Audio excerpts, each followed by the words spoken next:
ব্যোমকেশ মাঝে মাঝে যে সমস্ত অদ্ভুত জিনিসপত্র নিয়ে মাথা ঘামায় তার মধ্যে এখন একটা নতুন কাজ সে বেছে নিয়েছে। যদিও মনে হয় এটার সঙ্গে কোনো একটা কেসের সম্পর্ক আছে। আসলে দাসবাবুর সাথে ব্যোমকেশ একটা তদন্ত করে চলেছে। প্রায় সপ্তাহ দুয়েক হয়ে গেল, তবে অপরাধীকে এখনো ধরা যায়নি। চুরি করা জিনিসটা উদ্ধার করার চেষ্টা চলছে। যদি কেসটা ব্যোমকেশ সমাধান করে ফেলতো তাহলে নিশ্চয়ই আমায় বলতো, কারণ এর মধ্যে দুবার আমি ব্যোমকেশকে জিজ্ঞেস করেছি, তখনও বলেছে। চুরিটা যে কিভাবে হয়েছে সেটা আমি মোটামুটি আন্দাজ করতে পেরেছি ভাইয়া, কিন্তু অপরাধী ধরার মতো কোনো সূত্র এখনো হাতে পাইনি। আসলে মোটিভটা খুঁজে পাচ্ছি না। ওই মোটিভটা খুঁজে পেলে কেসটা একটু সহজ হয়ে আসতো। দাসবাবু চেষ্টা করে চলেছেন, আমিও চেষ্টা করছি। চুরিটা কিভাবে হয়েছে বলে তোমার মনে হচ্ছে? হিরেটা রাখা ছিল সোনার দোকানের একটা সিন্দুকের মধ্যে। সেখান থেকে সেটা বার করে নিয়ে যাওয়ার জন্য সেটা খুলতে হবে। সেক্ষেত্রে চাবি ছাড়া কাজটা অসম্ভব। আরও একটা ব্যাপার হতে পারে, কোনো সময় সেটা খোলা রেখে দোকানদার কাজ করছিল, সেই সময় চুরিটা হয়েছে। তবে যেদিন চুরি হয়েছে সেদিন বাইরের কেউ আসেনি, সেক্ষেত্রে দোকানের দুজন কর্মচারীদেরই সন্দেহ করতে হয়। দোকানদার একবার বাড়িতে কোনো একটা কাজে গিয়েছিলেন, আসার পরে আর সিন্দুক খুলে দেখেননি। আমার মনে হয় ঠিক ওই সময়ের সিন্দুক খুলে কেউ কাজটা করেছে। আবার এমনও হতে পারে এই কাজে দুজনেই রয়েছে, কিন্তু মোটিভটা খুঁজে না পেলে কাউকে সন্দেহ করা যাচ্ছে না। আমি সেই কাজটাই করছি এখন। আমি আর এই ব্যাপারে ব্যোমকেশকে তেমন কিছুই বলিনি। সে তার মতো কেসে তদন্ত করে চলেছে। আমিও নিজের রহস্য উপন্যাস নিয়ে খানিকটা ব্যস্ত রয়েছি বলে তার সাথে বেরিয়ে পড়ার মতো সময় পাচ্ছি না। এর মাঝে কয়েকটা দিন কেটে গেল। একদিন সকালে আমি নিজের ঘরে বসে রহস্য উপন্যাসের শেষের দিকটা লিখে রাখছি। লেখা হয়ে গেলে ব্যোমকেশকে একবার শোনানো প্রয়োজন, কারণ মাঝে মাঝে অনেক কিছুই আমি ভুলে যাই যেটা ব্যোমকেশের মনে থাকে। আর যে কেসটা ব্যোমকেশ সমাধান করেছে সে কেস নিয়েই তো আমার এই রহস্য উপন্যাস। তাই সেখানে ও ছাড়া গোটা ব্যাপারটাই যে অসম্পূর্ণ। সেদিন নিজের ঘরে বসে রয়েছি, এমন সময় রামদয়াল এসে বলল ব্যোমকেশ আমায় তার ঘরে ডেকে পাঠিয়েছে। আমিও রহস্য উপন্যাস লেখা বন্ধ করে ওর ঘরে গেলাম। ভাবলাম বোধহয় ও কেসটা সমাধান করে ফেলেছে, কিন্তু দেখতে পেলাম ব্যোমকেশের সামনে উল্টো দিকের চেয়ারে বসে রয়েছেন এক ভদ্রলোক। আমায় দেখে তিনি সামান্য হাসলেন। নমস্কার করে ওর পাশের চেয়ারটায় বসতেই ব্যোমকেশ বলে উঠল, বসে আছি, এই ভদ্রলোক একটা অদ্ভুত কেস নিয়ে আমার কাছে এসেছে, তাই ভাবলাম সেটা শোনার আগে একবার তোমাকে ডেকে পাঠাই। আশা করি তোমার কাজের কোনো ক্ষতি হবে না তাতে। আমি ব্যোমকেশের কথায় উত্তর না দিয়ে ইশারায় তার কথা সমর্থন করতেই ভদ্রলোক বলতে শুরু করলেন, ব্যোমকেশ বাবু, আমার নাম তো আমি আপনাকে আগেই বলেছি, তাও অমরজিৎ বাবুর সুবিধার্থে আরো একবার বলে রাখি। আমার নাম সুধীর রঞ্জন সামন্ত। আমি থাকি মেটুয়া বুর্জের দিকে একটা জায়গায়। সেখানে আমার বাড়িতে যেতে গেলে আপনাকে মেটিয়া বুর্জের থানার কাছাকাছি গিয়ে কাউকে জিজ্ঞাসা করলে আমার বাড়ির পাশের একটা বড় শিব মন্দিরের কথা বলবে, আর তার কাছেই আমার বাড়ি। একসময় পাটের ব্যবসা করতাম, তবে এখন সেই সমস্ত কিছু থেকে অবসর নিয়ে বাড়িতেই থাকি। ব্যবসার সাথে যে সামান্য জড়িয়ে রয়েছি তা অস্বীকার করব না, তবে আমার বাইরে বেরিয়ে কোনো কাজই করতে হয় না। সে সমস্ত কাজ করার জন্য অন্য লোক রয়েছে। আসলে আমি আমারই চেনা একজনের সাথে কিছুটা শেয়ারে এই ব্যবসা করি। কাজকর্ম ভালোই চলছে, যা আয় হয় তাতে কিছুটা খরচা করে বাকিটা ব্যাংকে জমাই। মাত্র কয়েকদিন আগে বাড়ি ফেরার সময় হঠাৎ করে একটি লোকের সাথে আমার রাস্তায় ধাক্কা লাগে। ঠিক এই সময় ব্যোমকেশ ভদ্রলোককে থামিয়ে দিয়ে বলল, আপনি বললেন আপনাকে ব্যবসার কাজে বাইরে বেরোতে হয় না, তাহলে আপনি কয়েকদিন আগেই ঠিক কি কাজে বেরিয়েছিলেন? ব্যবসার কাজে আমি কোথাও যাইনি, আমি বেরিয়েছিলাম অন্য একটা কাজে। আসলে আমার চেনা এক ভদ্রলোকের সাথে দেখা করতে যাওয়ার কথা ছিল। তার বাড়িতেই দেখা করে আমি যখন বেরিয়ে ফিরে আসছি, এমন সময় রাস্তায় একটা লোকের সাথে আমার ধাক্কা লাগে। লোকটাই অন্যমনস্ক হয়ে সামনের দিকে এগিয়ে আসছিল। তো ও ধাক্কা লাগার জন্য ভদ্রলোক যখন ক্ষমা চান, তখন সেখানে তার কিছু বলার থাকে না ব্যোমকেশ বাবু। তাই আমি সেখান থেকে বেরিয়ে চলে আসি। ব্যাপারটা আমার মনের মধ্যেই থেকে যায়। কেমন যেন মনে হচ্ছিল ভদ্রলোক ইচ্ছে করেই আমায় ধাক্কাটা দিয়েছে। তার গায়ে একটা কালো চাদর ছিল, কিন্তু ওই দিনের বেলা ওরকম গায়ে চাদর দিয়ে ঘুরছিল কেন তা আমি বুঝতে পারিনি। বাড়িতে এসে জামা কাপড় ছাড়ার সময় হঠাৎ করে একটা কাগজ মাটিতে পড়ে যায়। আমি একটু অবাক হয়ে যাই। আমার পকেটে তো কোনো কাগজ থাকার কথা ছিল না, তাহলে এই কাগজটা এলো কোথা থেকে? সেটা তুলে নিয়ে দেখতেই আমি অবাক হয়ে যাই। বড় বড় করে লাল কালিতে লেখা রয়েছে সাবধান, আর তার তলায় লেখা রয়েছে মৃত্যু। কাগজটা আপনার পকেটে অন্য কোথা থেকে আসতে পারে না? সে ব্যাপারে আপনি নিশ্চিত? আর ওই ভদ্রলোকের সঙ্গে যখন আপনার ধাক্কা লাগে তখন সেই ভদ্রলোক আপনার পকেটে ওই কাগজটা চালান করে দিতে পারে, সে ব্যাপারে আপনার কি মনে হয়? সেই ভদ্রলোক এই কাজ করেছে বলে আমার মনে হয় ব্যোমকেশ বাবু, কিন্তু তখন ব্যাপারটা নিয়ে আমি সেইভাবে ভাবি না, কারণ কাগজটা তলা পাকিয়ে আমি জানলা থেকে বাইরে ফেলে দিই। সেই সময় কেউ আমার সাথে রসিকতা করেছে মনে হচ্ছিল, তো যথারীতি এই কথাটা আমি মন থেকে বের করে দিই। 2 দিন আগের কথা। আমাদের ব্যবসাটা আসলে যেখানে চলে সেখানে মাসে অন্তত একবার আমি গিয়ে কাজকর্ম দেখে আসছি।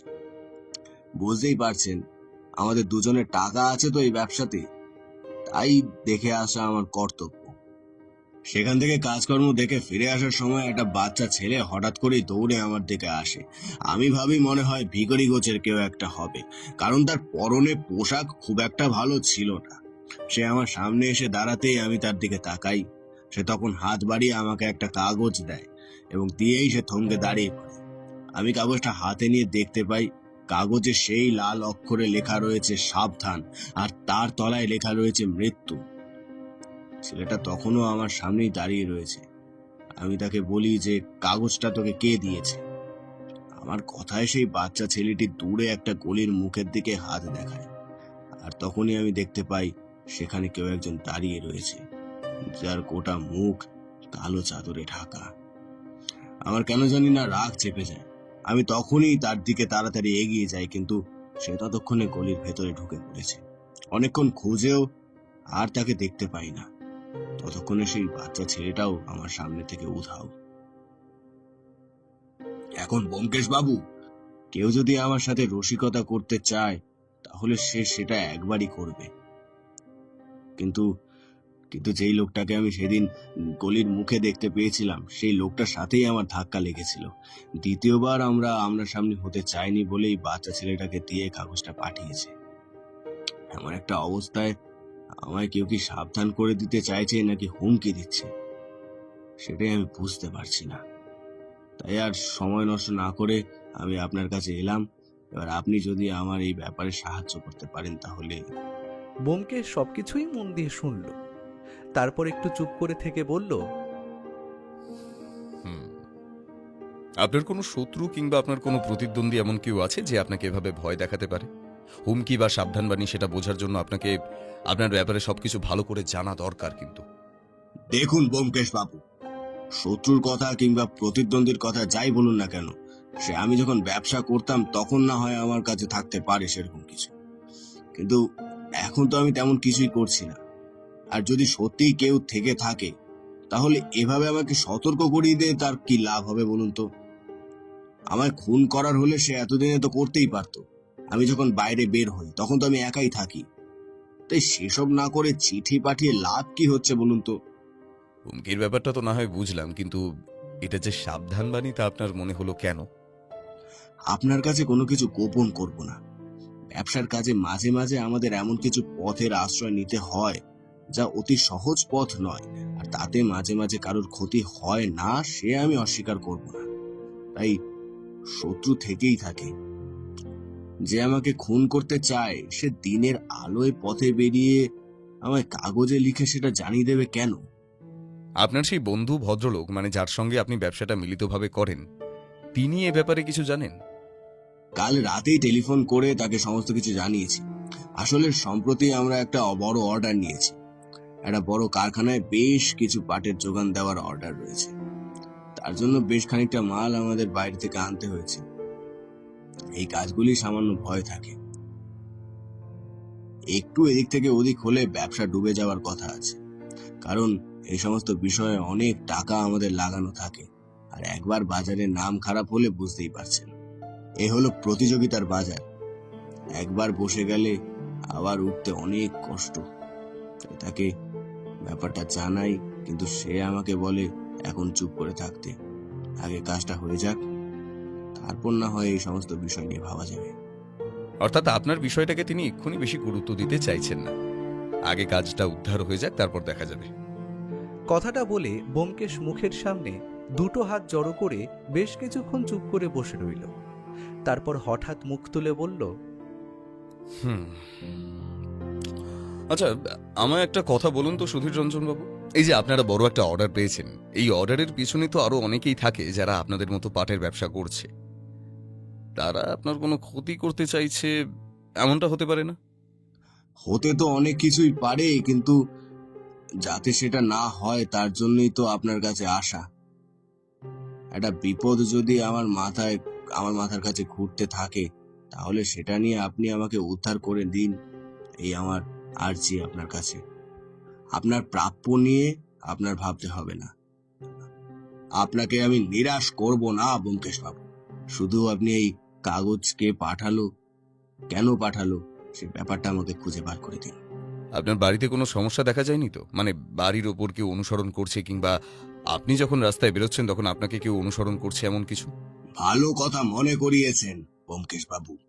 আমি নিজেই কথাটা বলতাম, আমার বাড়ির উপর যেন কেউ নজর রেখে চলেছে। এমনকি আমার এটাও মনে হয় সে রাতের বেলায় আমার একদম দরজার কাছে পর্যন্ত চলে আসে। ব্যাপারটা মনে হওয়ার একটা কারণ আছে। আমার বাড়ির প্রাচীর বেশ খানিকটা উঁচু, সেই তুলনায় আমার বাড়ির গেট অনেকটাই নিচু। লোহার গেট, পুরোনো দিনের গেট, তাই সামান্য শব্দ হয়। গেট কেউ খুলে কিংবা গেটের উপর থেকে টপকে আসলে সেই শব্দটা আমি পাই। রাতের বেলা সেই শব্দ আমি মাঝে মাঝে পেয়েছি, আর শব্দ পেলেই আমি জানলার কাছে চলে যাই। তখন মনে হয় অন্ধকারে বাড়ির ভেতর কেউ একটা লুকিয়ে আছে। একটা ছায়া মূর্তি মনে হয় আমি মাঝে মাঝে দেখতেও পেয়েছি। তার মানে আপনাকে একটু সাবধানে থাকতে হবে। আপনার ক্ষতি করার চেষ্টা যে কেউ করছে সে ব্যাপারে তো নিশ্চিত, কিন্তু তার সঙ্গে এই চিঠিটার কোনো সম্পর্ক আছে কিনা সেটা খুঁজে বার করতে হবে। আপনার সেই বন্ধু ভদ্রলোকের নামটা কি, আর তার কোনো ঠিকানা আপনার কাছে আছে? তার নাম দীনেশ হালদার। মেটেয়া বুর্জের কাছেই আমাদের একটা অফিস আছে। সে অফিস ঘরে অনেক মালপত্র আছে, সেখানে সে থাকে।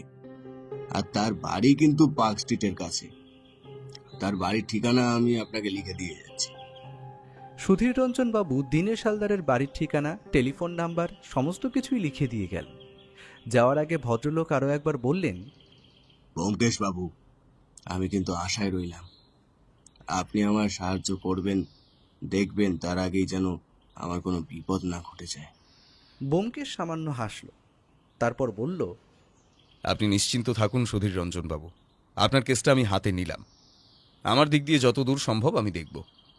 ভদ্রলোক বেরিয়ে যেতেই ব্যোমকেশ কিছুক্ষণ চিন্তিত মুখে বসে রইল। তারপর আমায় বলল, কি মনে হচ্ছে ভায়া? ওই কাগজটা আসলে ভদ্রলোকের হুমকি না সাবধানবাণী? এভাবে তো কিছুই বলা যাবে না। ভদ্রলোকের বাড়ির উপরে কেউ নজর রাখছে যখন, তাহলে ভদ্রলোকের যে একটা বিপদ রয়েছে তা তো বোঝাই যায়। তবে ওই চাদর দেওয়া ভদ্রলোক আসলে কি করতে চাইছে সেটাই তো বোঝা যাচ্ছে না। হতে পারে হুমকি চিঠি, আবার হতে পারে সাবধানবাণী, দুটোরই সম্ভাবনা রয়েছে। এই দীনেশ হালদার নামের ভদ্রলোকের সঙ্গে একবার কথা বলতে হবে। তাছাড়া তাদের অফিস ঘরেও খোঁজ নিতে হবে। সুধীর রঞ্জন বাবুর ব্যাপারেও খোঁজ খবর নেওয়া দরকার অমরজিৎ। দীনেশ হালদার, অফিস ঘর, এই সমস্ত না হয় বুঝলাম, কিন্তু সুধীর রঞ্জন বাবুর ব্যাপারে আবার কি খোঁজ নেবে? ভদ্রলোক যে সত্যি কথা বলছেন তার নিশ্চয়তা কোথায়?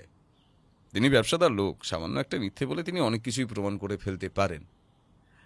সে ব্যাপারটা মাথায় রাখতে হবে। কিন্তু তোমার এই অকারণে সবাইকে সন্দেহ করার ব্যাপারটা কিন্তু ঠিক নয়। ভদ্রলোক আমাদের কাছে একটা কেস নিয়ে এসেছেন, তোমার তাকে সাহায্য করা উচিত, তার বদলে তুমি তাকেই সন্দেহ করছো। আগেও অনেক কেসে এমন দেখা গেছে বন্ধু। আমাদের কাছে কেস নিয়ে যে এসেছে সেই কোনো না কোনোভাবে অপরাধের সঙ্গে জড়িত। সেই ব্যাপারগুলো আশা করি তুমি ভুলে যাচ্ছ না। ব্যোমকেশের কথার উত্তরে আমি কিছুই বলতে পারলাম না, কারণ এর আগেও আমাদের কাছে এমন কিছু কেস এসে পৌঁছেছিল যেগুলোতে সত্যিই যাকে সন্দেহ করার কথা নয় সেই সবার শেষে অপরাধী হয়েছিল। ব্যোমকেশ চেয়ার ছেড়ে উঠে দাঁড়িয়ে বলল, ভাইয়া, আশা করি তোমার রহস্য উপন্যাস শেষের পথে। তুমি যাও, তোমার উপন্যাসটা বরং আজকে শেষ করে ফেলো। আমি একটু বেরোতে হবে, কাল না হয় আমরা ওই দীনেশ হালদারের সঙ্গে একবার দেখা করতে যাব। আরও কয়েকটা ব্যাপারে তখনই খোঁজ খবর নিয়ে নেব। তুমি এখন কোথায় বেরোচ্ছ? একবার থানায় যাব, সেই চুরিটার ব্যাপারে দাসবাবুর সঙ্গে কথা বলতে হবে। তাছাড়া আরও দু একটা ছোটোখাটো কাজ রয়েছে। তবে চিন্তা নেই, বিকেলের আগেই আমি ফিরে আসব। তোমার রহস্য উপন্যাসটাও তো আবার দেখতে হবে নাকি? ব্যোমকেশ পোশাক বদলে নিয়ে বাইরে বেরিয়ে পড়ল। আমি আর কি করি, তাই আমি নিজের ঘরে গিয়ে রহস্য উপন্যাসের শেষের দিকটা ভালোভাবে লিখতে শুরু করলাম। এটাই ক্লাইম্যাক্স। এটা ভালোভাবে না লিখলে কেসটাকে সেভাবে ফুটিয়ে তোলা যাবে না। তাই ভাবলাম আজ গোটা দিনের মধ্যেই ব্যাপারটা ভালোভাবে লিখে শেষ করতে হবে। কাল যদি আবার ব্যোমকেশের সাথে বেরিয়ে পড়তে হয়। ব্যোমকেশ কিন্তু বিকেলে ফিরল না। সে ফিরে এলো একেবারে সন্ধ্যের দিকে। আমায় জানালো চুরির কেসটায় একরকম সমাধান হয়েই গেছে। অপরাধীকেও সন্দেহ করা যাচ্ছে, তার বিরুদ্ধে শক্ত প্রমাণও রয়েছে। এখন শুধু তাকে ধরার অপেক্ষা। তবে এছাড়া আরও একটা কাজ ব্যোমকেশ করেছে। সুধীর রঞ্জন বাবু আর দীনেশ হালদারের ব্যাপারে কিছু খোঁজ খবর নিয়েছে, যদিও বেশিরভাগটাই পুলিশের কাছ থেকে সাহায্য নেওয়া আর বাকিটা আশেপাশে থেকে তথ্য জোগাড় করা। তবে এই সমস্ত কিছুর মধ্যে আরও একটা তথ্য উঠে এসেছে। সুধীর রঞ্জন বাবু আর দীনেশ হালদারের যে কারখানায় পাট যোগান দেওয়ার কথা ছিল, সেই কারখানায় আগে যে কাজটা করত, অর্থাৎ পাটের যোগান দিত, সে কোনোভাবে একটা আইনি ঝামেলায় জড়িয়ে পড়েছিল। আর সেই কারণেই গোটা কাজটা এসে পড়ে তাদের কাছে। এখন সেই আগের ভদ্রলোক পুলিশি ঝামেলা থেকে বেরিয়ে পড়তে পেরেছেন, তবে এই কারখানার কাজটা তিনি আর ফিরে পাননি কোনো একটা কারণে। আর নতুন তথ্যটা হলো, এই ভদ্রলোক নাকি একবার দীনেশ হালদারের সাথে দেখা করেছিলেন এই সমস্ত ব্যাপারে কথাবার্তা বলার জন্য। তবে দীনেশ হালদার তার সাথে কথা বললেও তার কোনো কথাই শুনতে রাজি হননি। তিনি একরকম এই ভদ্রলোককে তাড়িয়ে দিয়েছিলেন। তবে সেই ব্যাপারটা সুধীর রঞ্জন বাবু মেনে নিতে পারেননি, কারণ যতই হোক তারা সবাই একই পথের পথিক, তাই তার সাথে খারাপ ব্যবহার করা ঠিক নয়। সুধীর রঞ্জন বাবু এই ভদ্রলোকের সাথে আলাদাভাবে দেখা করে ক্ষমা চান। তাই তার সাথে সুধীর রঞ্জন বাবুর একটা ভালো সম্পর্ক তৈরি হয়েছিল। আর ব্যবসার ব্যাপারে সমস্ত কিছু এই ভদ্রলোক তখন মেনে নিয়েছিলেন। তিনি নিজের কাজ অন্য পথে চালানোর চেষ্টা করেছিলেন, যদিও আইনি ঝামেলায় জড়িয়ে পড়ার জন্য তার কাজের বেশ ক্ষতি হয়েছিল। এমনকি সেই ব্যাপারে সুধীর রঞ্জন বাবু তাকে সাহায্য করবেন এমন কথাও দিয়েছিলেন। সেদিন রাতের মধ্যে আমার রহস্য উপন্যাসটা শেষ হয়ে এলো। সেটা ব্যোমকেশকে শোনাতে হবে, তাই ওর ঘরে গিয়ে বললাম, এই বলছি আমার কাজ শেষ, আর তুমি কি এখন একবার শুনবে? আসলে তুমি শুনে নিয়ে যদি বলো ঠিক আছে, তাহলে আমার আর কোনো চিন্তা থাকবে না। অনেক ব্যাপার তো আমি মাঝে মাঝে ভুলে যাই, বা যেটা তুমি জানো সেটা আমি জানি না, তাই একটু সাহায্য প্রয়োজন। আজ আর শুনবো না বন্ধু। আজ রাতের মধ্যে কোনো একটা ব্যবস্থা বার করতে হবে, যাতে ওই চোরকে ধরা যায়। কাল থেকে আমরা সুধীর রঞ্জন বাবুর কেসটাই নেমে পড়ব। কেসটা শেষ হয়ে যাক, তারপর না হয় তোমার রহস্য উপন্যাসটা একবার শুনে দেখব। তারপর সেটা তুমি প্রকাশকের কাছে পাঠিয়ে দিও, ঠিক আছে? ব্যোমকেশের কথায় আপত্তি করার মতো কিছুই ছিল না। গোটা রহস্য উপন্যাসটা পড়ে শোনাতে যেমন সময় লাগবে, তেমন মাঝে মাঝে যদি কিছু পরিবর্তন হয় সেগুলোতেও সময় লাগবে। তাই কেস শেষ না হওয়া পর্যন্ত তাকে সেটা পড়ে না শোনানোই ভালো, তাতে আরও সমস্যা বাড়তে পারে। তাই আমি রহস্য উপন্যাসের খাতাটা বন্ধ করে নিজের টেবিলের উপরে রেখে দিলাম। একেবারে কেস শেষ হওয়ার পরেই সেটা খুলব। পরদিন সকালে ব্যোমকেশ তৈরি থাকতে বলেছিল।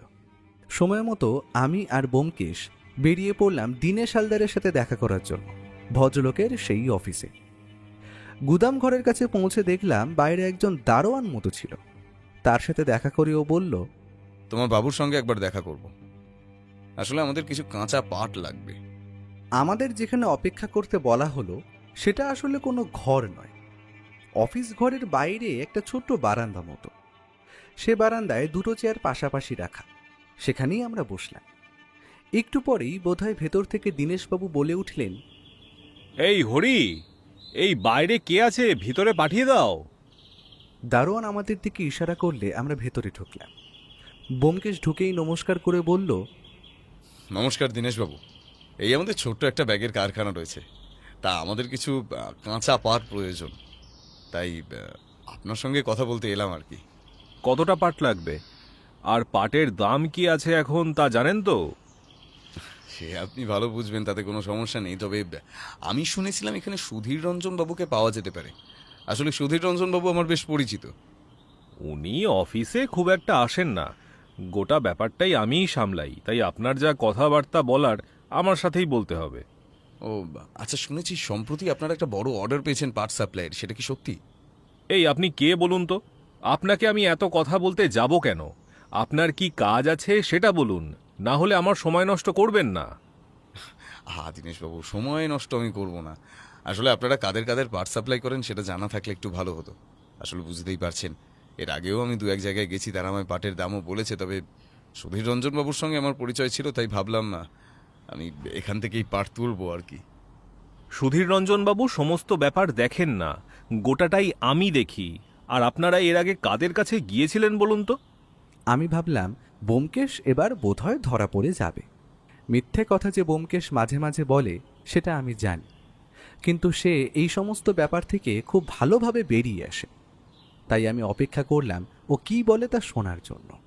আমরা এর আগে গিয়েছিলাম উমেশ চক্রবর্তী নামে এক ভদ্রলোকের কাছে। ওনার কাছে গিয়েছিলেন? উনি তো নিজেই ব্যবসা করতে গিয়ে একটা আইনি সমস্যায় পড়ে সবকিছু ডুবে বসেছেন। ওনার সাথে ব্যবসা করলে আপনাদের ডুবতে হবে। কেন বলুন তো, ওনার আবার কি হয়েছে? আমি শুনেছি সুধীর রঞ্জন বাবুর সঙ্গে ওনার সম্পর্ক বেশ ভালো। সুধীর রঞ্জন বাবু বোকা লোক, এসব ব্যাপারে একটু চালাক হতে হয়। ওই ভদ্রলোকের সাথে লোকসানি হবে, লাভ কিছু হবে না। তাকে আমি বারবার বলি এই সমস্ত কথা, তিনি কিছু শোনেন না। আমি আর তার সাথেই ব্যবসা করব না। আমি এরপর থেকে নিজেই ব্যবসা করব। তবে একটা বড় অর্ডার রয়েছে, সেটা রওনা না হলে কাজ করা সম্ভব নয়। তাই আচ্ছা আচ্ছা দীনেশবাবু, ওই যে পাটের ব্যাপারে আমাকে একটু খুলে বলুন তো। দামের ব্যাপারে, তারপর এখান থেকে আমাকে কারখানা পর্যন্ত পৌঁছে দেওয়া, এই সমস্ত জানা থাকলে আসলে আমার একটু সুবিধে হয়। দীনেশবাবুর সাথে ব্যোমকেশ অহেতুক পাটের ব্যাপারে বেশ কিছুক্ষণ কথাবার্তা বলে তারপর দুদিনের মধ্যেই জানাবে এমনটা বলে দীনেশবাবুর কাছ থেকে বেরিয়ে এলো। বেরিয়ে আসার সময় ও চারপাশটা ভালো করে লক্ষ্য করছিল। তারপর আমরা যখন বড় রাস্তায় এসে পড়েছি তখন ও বলল, সুধীররঞ্জনবাবু বোধহয় জানেন না, দীনেশবাবু তাকে ছাড়াই ব্যবসা করার কথা ভেবে ফেলেছেন। তবে হঠাৎ করে এমন একটা সিদ্ধান্ত নেওয়ার কারণ কি? আর দীনেশবাবুকে দেখে খুব একটা সহজ লোক বলে মনে হলো না, যেটা সুধীর রঞ্জনবাবুকে দেখে মনে হয়েছিল। ভেতরে তো কোনো একটা রহস্য আছেই বন্ধু। ব্যবসার কাছে মাঝে মাঝে এমন কিছু করতে হয় যেগুলো ঠিক নয়। সুধীররঞ্জন বাবু বোধহয় সেই সমস্ত কিছুতে রাজি নন, তাই হয়তো দীনেশবাবু একাই ব্যবসা করতে চাইছেন। তবে এই বড় অর্ডারটার উপরে তিনি বেশ চিন্তিত, বুঝতে পারলে? সবই বুঝতে পারলাম, কিন্তু সুধীররঞ্জনবাবুর কাছে পাঠানো চিঠিগুলো আসলে হুমকি নাকি সাবধানবাণী, সেটা কিন্তু আমার কাছে এখনো পরিষ্কার হলো না। আর তার বাড়ির উপরে নজর রেখে চলেছে কে? আমার কিন্তু মনে হয় দীনেশবাবু নয়। তিনি ব্যবসায়ী ক্ষেত্রে যেমনই হন না কেন, সুধীররঞ্জন বাবুর সাথে তিনি এখনো ব্যবসা করছেন, তাই তার কিছু হয়ে গেলে তিনি সমস্যায় পড়তে পারেন। ব্যবসায়িক ক্ষেত্রে কিছু একটা চুক্তি সবসময় থাকে অমরজিৎ। সুধীররঞ্জন বাবুর কিন্তু কেউ নেই, সেক্ষেত্রে তার এই চুক্তিটা ভালো করে দেখা দরকার। সেখান থেকে কিছু একটা জানতে পারা যাবে। আমার কিন্তু একটা ব্যাপার মনে হচ্ছে, বুঝলে? এই যে দীনেশবাবু বোধহয় কোনো কারণে অনাদিবাবুর সাথে আর এই ব্যবসাটা করতে চাইছেন না, কিংবা অন্য কোনো কারণ থাকতেও পারে। তাই সুধীররঞ্জন বাবুকে সরিয়ে দেওয়ার চক্রান্ত তিনি নিজেও করে থাকতে পারেন। সেক্ষেত্রে অন্য কাউকে দিয়ে করাতে গেলে দোষটা তো তার উপরে পড়বে না। আর ওই যে কালো চাদর ঢাকা দেওয়া সেই লোকটি সুধীররঞ্জন বাবুকে যে কাগজ দিয়েছিল দুবার, এক্ষেত্রে দুটো ব্যাপার হয়ে থাকতে পারে। ওই ভদ্রলোক হয়তো সুধীররঞ্জন বাবুর উপরে আক্রমণ হওয়ার ব্যাপারটা কোনোভাবে জানতে পেরেছেন, তাই তিনি সুধীররঞ্জন বাবুকে সাবধান করে দিচ্ছেন, কিন্তু কোনো কারণে তিনি সামনে আসতে পারছেন না। আবার এটাও হতে পারে ওই লোকটাই আসলে সুধীররঞ্জন বাবুর উপর নজর রেখে চলেছেন, আর তাই খুন করার আগে সে সুধীররঞ্জন বাবুকে কোনো একটা কারণে সাবধান করে দিতে চাইছে। তোমার যুক্তি অসাধারণ, কিন্তু কোনো একটা কারণে আমার মনে হচ্ছে এখানে এমন কোনোটাই ঘটেনি। এখানে অন্য কোনো একটা ব্যাপার ঘটেছে, আর সেই ব্যাপারটা আমরা খুঁজে পাচ্ছি না। তাহলে এবার কি করবে?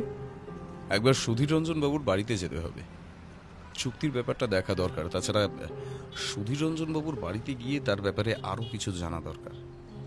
কেসটা এমন একটা জায়গায় এসে থমকে রয়েছে যেখান থেকে কেসটা যে কোনো দিকেই যেতে পারে। মাত্র একটা সূত্র প্রয়োজন। কেসের বিষয়ে তেমন আর কোনো কথা হলো না। আমরা বাড়িতে ফিরে এলাম। পরদিন সকালেও কোথাও একটা বেরিয়ে পড়েছিল। আমি আমার রহস্য উপন্যাসটা আরও একবার দেখে নিচ্ছিলাম কোথাও কিছু ভুল হয়েছে নাকি। দুপুরে যখন ও ফিরে এলো তখন একটু উত্তেজিত হয়ে আমায় তার ঘরে ডেকে পাঠালো। আমি যেতেই ও বলল, সুধীররঞ্জন বাবুর বাড়িতে গিয়েছিলাম। দীনেশবাবুর সঙ্গে সুধীররঞ্জন বাবুর ব্যবসায়িক যে চুক্তি হয়েছে তাতে স্পষ্টভাবে লেখা রয়েছে, যদি কোনো কারণেই দুজনের একজন ব্যবসা থেকে সরে দাঁড়ান তাহলে কিন্তু ব্যবসার সমস্ত দায়িত্ব এবং অর্থ সবকিছুই চলে আসবে তার উপর, যে ব্যবসাটা বর্তমানে চালাচ্ছে। আর এই ব্যাপারটা সুধীররঞ্জন বাবু নিজেও জানেন। কিন্তু তাতে আমাদের কি লাভ? এ থেকে কি জানা যাবে? তুমি বোধহয় বুঝতে পারছো না, যদি কেউ একজন এই ব্যবসা থেকে সরে দাঁড়ায় কিংবা এর মধ্যে কেউ একজন মারা যায়, তাহলেও কিন্তু ব্যাপারটা এই দাঁড়াচ্ছে, সুধীররঞ্জন বাবু মারা গেলে সেক্ষেত্রে সমস্ত ব্যবসাটা এসে পড়বে দীনেশ বাবুর হাতে। তাহলে কি দীনেশবাবু এই কাজটা করাচ্ছেন? আর হুমকি চিঠিগুলো তাহলে তিনিই পাঠিয়েছেন? কিছুই বোঝা যাচ্ছে না। কেসের ব্যাপারে যতই আমরা জানতে পারছি ততই যেন সবকিছু আরো জটিল হয়ে যাচ্ছে। উমেশ চক্রবর্তী এই কেসে কোনো না কোনোভাবে জড়িত রয়েছেন। তার ব্যাপারটা পুরোপুরিভাবে উড়িয়ে দিতে আমি পারছি না, কিন্তু সেটা কেন তাই বুঝতে পারছি না। ভদ্রলোকের সাথে সুধীররঞ্জনবাবুর সম্পর্ক তো ভালো, সেই কারণেই হয়তো তোমার এমনটা মনে হচ্ছে। একটা ব্যাপার জানা দরকার, এই দীনেশ হালদার এর আগে কি ব্যবসা করতেন আর কার সঙ্গে করতেন, তার সঙ্গে অন্য কারো সম্পর্ক আছে কিনা, আর সেই কালো চাদর মুড়ি দেওয়া লোকটাকে আসলে কে পাঠিয়েছে। আচ্ছা, একবার সুধীররঞ্জনবাবুর বাড়ির উপরে নজর রাখলে হয় না? তার বাড়ির উপর তো কেউ নজর রেখে চলেছে, মানে তাকে বাড়ির আশেপাশেই থাকতে হবে। আমরা যদি উল্টো তার উপর নজর রাখি আর তাকে ধরতে পারি তাহলে তো... সেটা আমি আগেই ভেবে রেখেছি। সুধীররঞ্জন বাবুর বাড়ির আশেপাশে পাহারার ব্যবস্থা করা হয়েছে, কিন্তু এখনই কাউকে ধরতে আমি চাইছি না, কারণ তাহলে আসল ব্যাপারটা ভেতরেই থেকে যাবে, সেটা আমরা জানতে পারবো না। ওর মুখে একটা চিন্তার ভাঁজ আমি বুঝতে পারছিলাম। সে গভীরভাবে কিছু একটা ভেবে চলেছে, কিন্তু ঠিক কি ভাবছে সেটাই বুঝতে পারছিলাম না। এই কেসের সমাধানটা আমি যেমন ভেবেছিলাম ঠিক তেমনভাবে হয়নি। কেসের সমাধানটা হয়েছিল বড্ড অস্পষ্টভাবে। তাহলে সেই ব্যাপারটি বলি। মাঝে দুদিন কেটে গেল, ব্যোমকেশের সাথে আমার এই কেসের ব্যাপারে তেমন কিছুই কথা হলো না। একদিন সকালে আমাদের বাড়িতে হঠাৎ দাসবাবু এসে উপস্থিত। চায়ের পর্ব সেরে দাসবাবু বললেন, অজিতেশ বাবু, আপনার কথা মতো এই সুধীররঞ্জন বাবুর বাড়িতে নজর রাখতে গিয়ে আমরা কিন্তু একটা অদ্ভুত ব্যাপার দেখেছি। তার বাড়িতে আসলে নজর রেখে চলেছে দুজন। একজনকে রাতের বেলা তার বাড়ির ভেতরে ঢুকতে দেখা যায়, আর দ্বিতীয়জন কিন্তু তার বাড়ির ভেতরে ঢোকে না। সে দিনের বেলা বাড়ির আশেপাশে ঘুরে বেড়ায়, তবে তার গোটা শরীর একটা কালো চাদর দিয়ে ঢাকা থাকে। প্রথম যে লোকটি থাকে সেই লোকটি বিশেষ করে রাতের বেলায় আসে, তাই তার মুখটা ভালোভাবে দেখা সম্ভব নয়। আপনি বারণ করেছেন, তাই এদের কাউকেই এখনো পর্যন্ত আমরা গ্রেফতার করিনি। কিন্তু কেসটা কি বলুন তো অজিতেশবাবু, একজনের উপরে দুজন নজর রেখে চলেছে কেন? কথাটা শুনতে শুনতে ব্যোমকেশের মুখে একটা হাসি ফুটে উঠছিল মাঝে মাঝে। দাসবাবুর কথা শেষ হতেই ও বলল, দুজন মানুষ আসলে দুটো ভিন্ন উদ্দেশ্যে সুধীররঞ্জন বাবুর উপর নজর রেখে চলেছে দাসবাবু। একজন সুধীররঞ্জন বাবুর ক্ষতি করতে চাইছে, আর অন্যজন সুধীররঞ্জন বাবুকে সাবধান করতে চাইছে। আমার মনে হয় দ্বিতীয় লোকটি সেই লোকটি যে আসলে... ব্যোমকেশ কথাটা বলতে বলতে হঠাৎ করেই কেমন যেন থেমে গেল। তারপর দাসবাবুকে বলে উঠল, এই সুধীররঞ্জন বাবুর ব্যাপারে একটু খোঁজ খবর নেন তো দাসবাবু। এই ভদ্রলোক আগে ঠিক কিসের ব্যবসা করতেন, আর সেখানে তার সঙ্গে জড়িত আর কে কে ছিল। তার সঙ্গে উমেশ চক্রবর্তীর উপর একটু নজর রাখতে হবে। দীনেশবাবুর উপর এখন নজর রাখার দরকার নেই, যখন প্রয়োজন হবে তখন আমি বলে দেব। এর মাঝে কোনো কিছু ঘটে যাবে না তো? মানে সুধীররঞ্জন বাবুর উপর তো একটা আক্রমণ হবার সম্ভাবনা রয়েছে, সেটা আপনি নিজেই বলেছেন। হবে না আশা করছি। এই কারখানায় পাট চালান দেওয়ার আগে পর্যন্ত কিছুই ঘটবে না, যা ঘটবে তারপরেই ঘটবে। তাই এই সময়ের মধ্যেই আমাদের কাজটা সেরে ফেলতে হবে। আমাদের হাতে আর দিন সাত রয়েছে, তারপরেই কিন্তু কাজটা শেষ হয়ে যাবে। ঠিক আছে, আমি আপনার কথা মতো তাহলে সেই কাজটাই করছি। আপনি যা ভালো বোঝেন। আর একটা কথা অজিতেশবাবু, হিরে চুরির চোর আসলে ধরা পড়েছে। ওই কর্মচারীদের মধ্যে একজনই এই কাজটা করেছিল। তার বাড়ি থেকে হীরাটা পাওয়া গেছে। আসলে হিরে চুরির ব্যাপারটা চারপাশে ছড়িয়ে পড়ার জন্য সে আর সেটা কোথাও বিক্রি করতে পারেনি। বেশ, তাহলে তো ভালোই হলো। আপনার এই নিরলস প্রচেষ্টার জন্যই ব্যাপারটা সম্ভব হলো দাসবাবু। দাসবাবুর মুখের হাসিটা আরও একটু বিস্তৃত হলো। দাসবাবু বেরিয়ে যাওয়ার পরেই আমি ব্যোমকেশকে বললাম, তুমি কি ভাবছো বলো তো? কেসটা প্রায় শেষ হয়ে এসেছে, এখন শুধু শেষ খেলাটুকু বাকি। তারপরেই অপরাধী আমাদের সামনে এসে পড়বে। তবে এই কেসে অপরাধী যে খুব একটা বড় সমস্যায় পড়বে এবং কেসটা খুব যে স্পষ্টভাবে শেষ হবে সেটাও আমার মনে হচ্ছে না। সমস্ত কিছু কিন্তু একটা অনুমান, আর এই কেসে বড় অপরাধ তেমন কোনো ঘটবে না। ব্যোমকেশ যে কি বলে চলল তা সে নিজেই জানে। আমি তার কোনো কথাই বুঝতে পারলাম না। তবে ব্যোমকেশ যখন ভেবে নিয়েছে সে আর কিছুই বলবে না, তখন তার মুখ থেকে কথা বার করা যাবে না, তাই আমিও চেষ্টা করলাম না। এরপর কিন্তু ব্যোমকেশকে আর কেসটা নিয়ে তেমন বিচলিত দেখলাম না। মাঝে মাঝে টেলিফোনে দাসবাবুর সাথে কথাবার্তা হতে লাগলো। তবে এর মধ্যেই আমার কাছে সেই রহস্য উপন্যাসটা শুনতে চাইল, আর সেটা শোনানোর পরেই বুঝতে পারলাম অনেক ব্যাপার আমার অজানা ছিল। সেগুলো ওর কাছ থেকে জেনে আবার নতুন করে যোগ করলাম। রহস্য উপন্যাসের কাজ যেদিন শেষ হলো সেদিন দাসবাবু আবার আমাদের বাড়িতে এসে উপস্থিত হলেন। সামনের চেয়ারে বসে টুপিটা খুলে টেবিলের উপরে রেখে বললেন, আপনি কেমন করে বুঝেছিলেন অজিতেশবাবু যে আসল অপরাধী সুধীর রঞ্জন বাবু? দাসবাবুর কথায় আমি কেমন যেন চমকে উঠলাম। বললাম, আসল অপরাধী সুধীর রঞ্জন বাবু? তার মানে কি? ব্যোমকেশ হাসল হা হা করে। অনেকক্ষণ হেসে তারপরে বলল,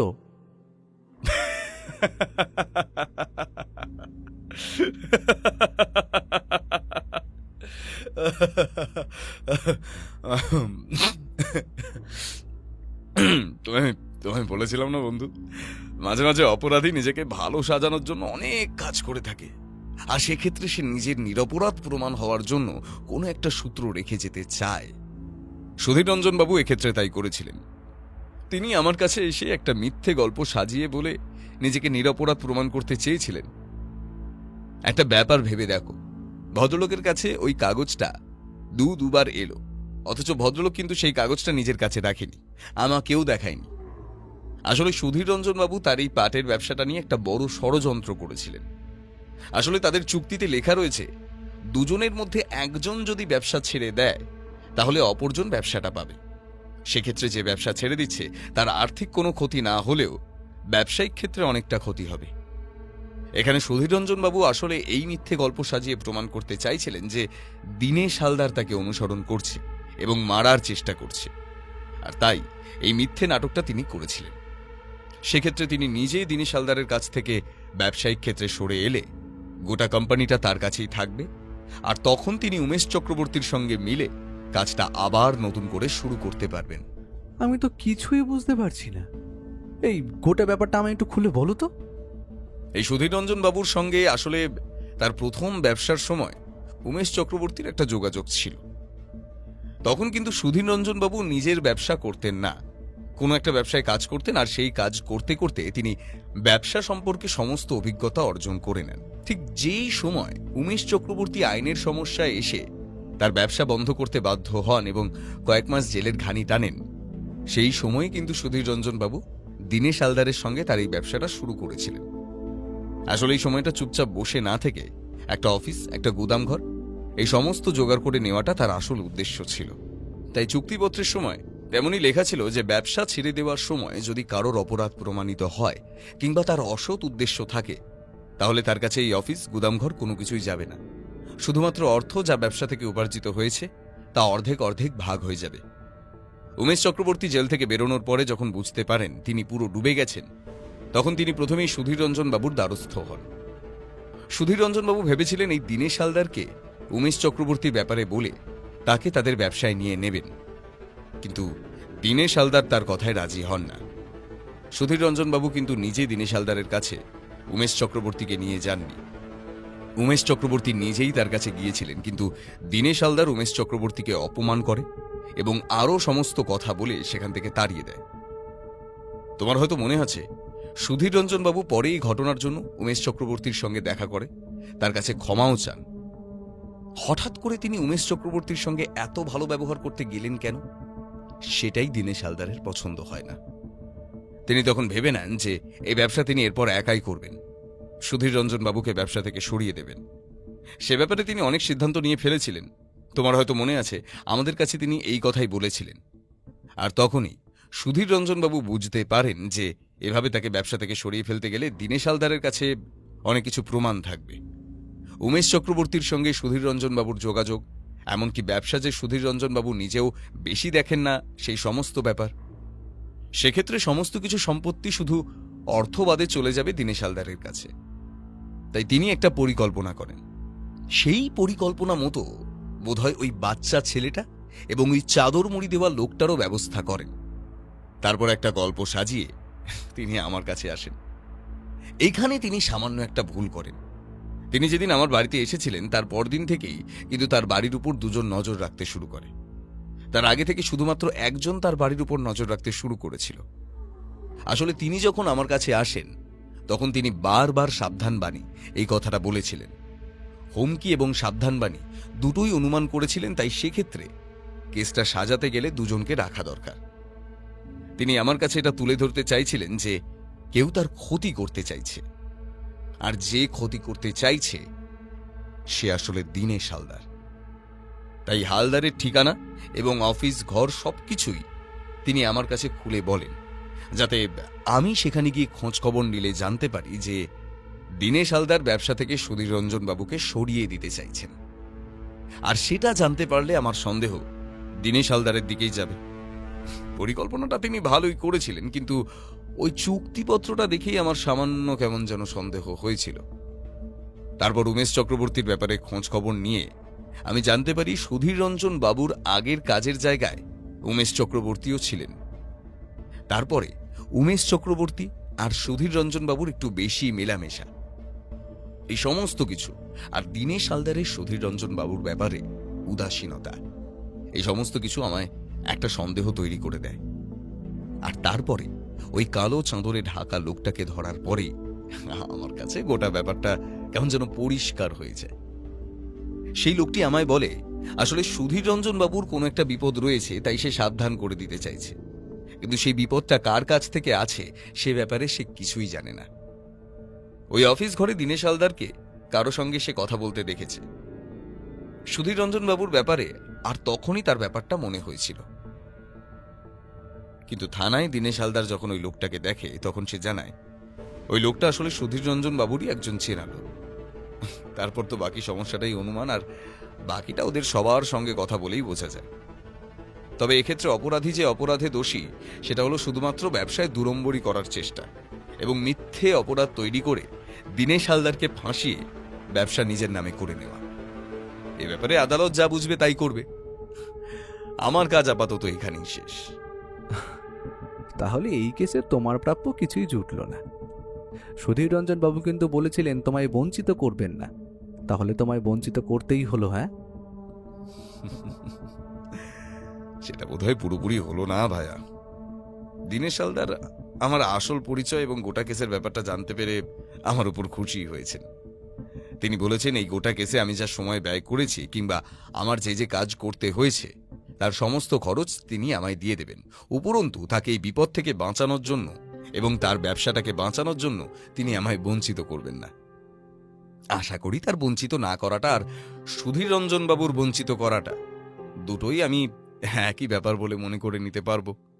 কথাটা শেষ করে ও মাথার পেছনে একটা হাত দিয়ে ইজি চেয়ারে হেলান দিল। দাসবাবু বলে উঠলেন, আচ্ছা অজিতেশ বাবু, আমায় একটা কথা বলুন তো, আপনার ঠিক কখন সন্দেহ হলো যে ওই সুধীর রঞ্জন নামের ভদ্রলোকটি আসলে অপরাধী? উমেশ চক্রবর্তীর সঙ্গে যখন আমি কথা বলি তখন তিনি কথায় কথায় তার আগের কাজের জায়গায় সুধীর রঞ্জন বাবুর সঙ্গে তার একটা সম্পর্কের কথা বলে ফেলেছিলেন। সত্যি বলতে উমেশবাবু শুধুমাত্র নিজের ব্যবসাটাকে আবার নতুন করে চালু করতে চাইছিলেন। তাছাড়া তার আর অন্য কোনো চাহিদা ছিল না। তবে তিনি আমায় যা বলেছেন তার সমস্ত কিছুই সত্যি। বাকি সমস্ত পরিকল্পনা ছিল সুধীর রঞ্জন বাবুর নিজের, তাই সেখান থেকেই আমার সন্দেহ হয়েছিল। আর একটা কথা দাসবাবু, আজ রাতেই সুধীর রঞ্জন বাবু আর দীনেশ হালদারের কোম্পানির ওই কারখানায় পাটের চালান হয়ে যাবে। আশা করি এরপরে তারা একসঙ্গে ব্যবসা করতে চাইবে না। দীনেশবাবু একাই সবটা সামলে নিতে পারবেন। তবে সুধীর রঞ্জন বাবু আর উমেশ চক্রবর্তীকে বোধহয় আবার নতুন করে সমস্ত কিছু শুরু করতে হবে। যদি এবার উমেশ চক্রবর্তীর বদলে সুধীর রঞ্জন বাবুকে জেলের ঘানি না টানতে হয় তো। দাসবাবু হেসে উঠলেন। তারপর আমাদের বিদায় জানিয়ে তিনি চলে গেলেন। এবারে ব্যোমকেশ বলল, বন্ধু যাও, তোমার রহস্য উপন্যাসটা নিয়ে এসো, একবার না হয় সেটা শুনেই দেখি। আশা করি তোমায় যা যা বলেছিলাম সেই সংযোজনটা তুমি করে নিয়েছো। এবার নতুন করে শোনাও তো। ব্যোমকেশের কথায় আমি একটু খুশি হই পাশের ঘর থেকে খাতাটা নিয়ে এলাম। তারপর খাতা খুলে পড়তে শুরু করলাম। এই রহস্য উপন্যাসটার নাম কি দিয়েছো? আমি সামান্য হেসে বললাম, অর্থম অনর্থম। বাহ বাহ বাহ, বেশ বেশ বেশ, শুরু করো।